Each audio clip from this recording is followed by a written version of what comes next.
Okay, before we really start the procedure, I want to make sure that you understand what we're doing. So I have 3 samples here. Sample A has 3 tubes, sample B has 3 tubes, and sample C has 3 tubes.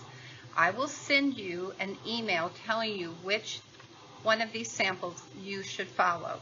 I will also send you the corresponding anagram for that sample, meaning that I'm going to place those screening cells, those red cells, into the corresponding sample. So for this one, here's the anagram, just like you've seen before. It has 3 tubes, okay? Like this one has numbers 1, 2, and 3. So I've placed 2 drops of serum into each of these tubes based on their sample. And then now I'm going to add 1 drop of these red cells that have specific antigens attached to them. And every time we get it out of the centrifuge or we do another phase, then you are going to write down the reactions. Hopefully that will give you an idea of how to really go about doing and what an antibody screen and then an antibody panel looks like. Okay, so the first thing that you are supposed to do is do a reverse type on your serum. So if you can see, I have labeled these tubes. This is sample A, and the little a and the little b with the line over them indicate that we are doing a reverse type. So the tube on the left is the A cells, and the tube on the right are the B cells that I have placed in my unknown serum. Okay, see if I give you a good. So if you have sample A, then you're going to want to write down these reactions and decide what your patient's blood type is given this reverse grouping. If you have sample B, then you'll see that the tube on the left is a little a with a line over it, and then the B with a line over it on the second. So the tube on the left are your A cells reacting with your sample or your unknown serum. So this is a reverse type. The tube on the left is A cells, and the tube on the right are B cells.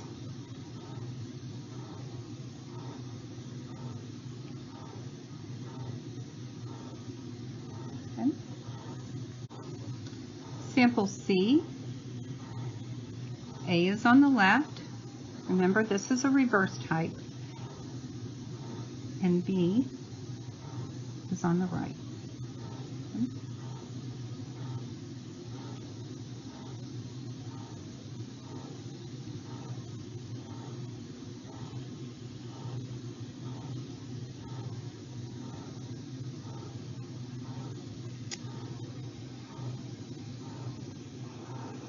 B tube still has agglutination. I just don't know how to help you see it.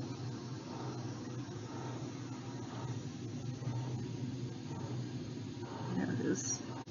If you have sample A, the tubes are left to right, number 1, number 2, and number 3. Screening cell number 1, number 2, and number 3.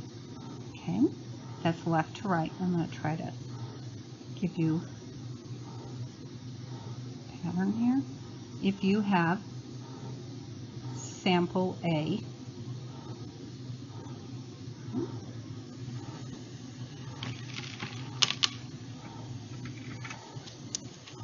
you have sample B,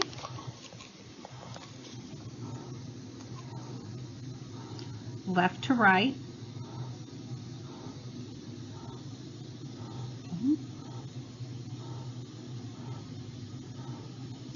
left is 1, the middle is screening cell number 2, and the tube on the right is screening cell number 3.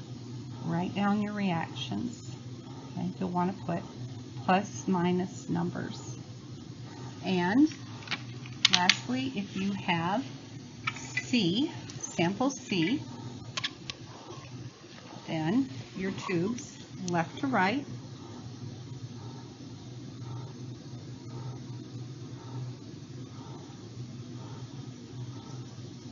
This is an immediate spin. Tube 1 is on the left, tube 2 is in the middle, and screening cell 3 is on the right if you have sample C. This is sample B. The tube on the bottom, or the left, but on the bottom is 1. In the middle is sample B, screening cell 2, and the tube at the top, or the right, is screening cell 3. I didn't think that gave you a good look before. I'm going to give you these reactions on the side. It's so much easier to see. So the bottom or the left is going to be screening cell 1. This is for sample C. Screening cell 2 and screening cell 3 is at the top. Okay, first, I've decided to turn my tubes sideways, so I'll be working from bottom to top.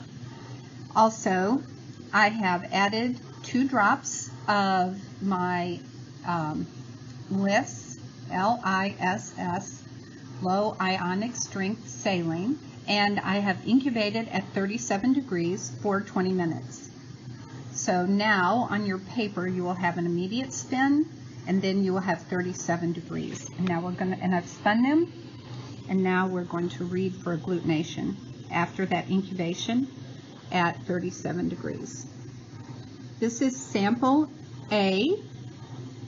If you had sample A as your unknown, so the tube on the bottom is number 1, and the tube at the top is number 3. Let me try to get this guy turned over a little bit.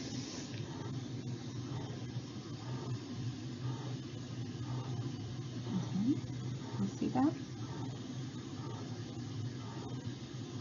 Remember, you've started reading some patterns. Okay. I know that light is right there. I'm trying to get it. All right. You can see I still have a few cells. Those are cells down in the bottom of B. Of tube 2, the one in the middle. All right, but they're still just rolling off versus the cells in tube 1. This is sample B. Tube 1 is at the bottom, tube 2 is in the middle, and tube 3 is at the top. So I'm trying to move that cell button around, especially on tube 3 that's at the top, so that I can continue to get the cells to come off. And you can see the agglutination or lack of agglutination on those 3 tubes. Tube 1 is at the bottom, 2 in the middle, and 3 at the top. These are after 37 degrees. And the last set, if you have sample C,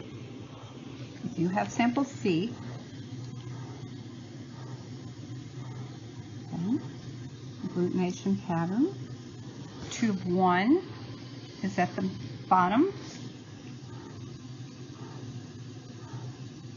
Tube 2 is in the middle. And tube 3 is at the top.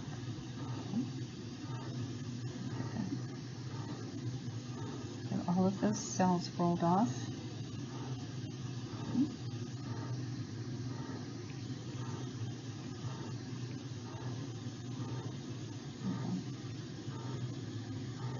All right. Now we've read all of those cells, and I am going to take them and wash them 3 times. Make a dry cell button, add 2 drops of AHG. Okay, so I want to make sure that we're all on the same page at this point. You should have a reading for an immediate spin for all 3 tubes if you're doing sample A or sample B or sample C. So you have 3 screening cells in your sample. Then I added 2 drops of a Lys reagent and I incubated it for 37 degrees for 20 minutes. Then I spun it down, and that should be your second reading. That would be the 37 degrees reading. The same thing, you have 3 screening cells, whichever sample I gave you. And now I have washed it 3 times after that reading, and I have created this dry cell button, and I'm going to add 2 drops of my AHG.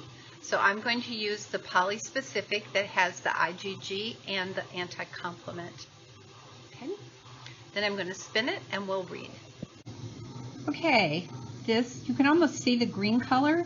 So this is after I have added the 2 drops of AHG, and I spun it at that Coombs or AHG spin, which was for these machines is 20 seconds. So you can see tube 1, your screening cells number 1 is on the bottom, and screening cells number 2 is in the middle, and screening cell 3 is at the top. Those are your reactions at AHG for sample A. Okay. Sample B, always making sure I have them in the right order for you. Okay, the same thing. It's so much easier to see them this way, in my opinion. On the bottom, we have tube 1. In the middle, we have 2. And on the top, or the right, but on the top is 3. Those are the 3 different screening cells that we have for B, sample B. Remember to write down your reaction grade, the agglutination. Sample B. And sample C,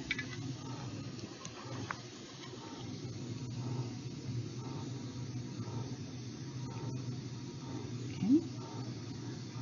On the bottom, 1, screening cell 2 is in the middle, and screening cell 3 is at the top.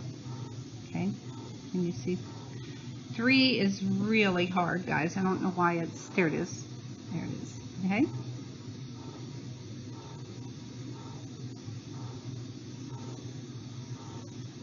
There you go, that's better. All right, so now we're going to read by microscopically the different, only the negative reactions. So this is sample A, tube 2. Sample A, tube 3.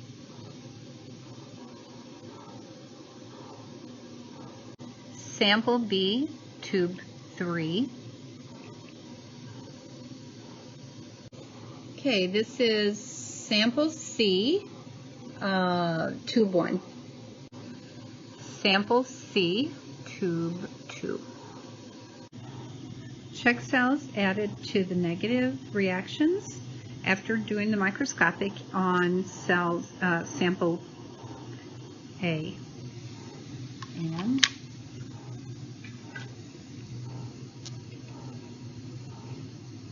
check cells after on the 2 negative reactions that I read microscopically on sample C. These are tubes 1 and 2.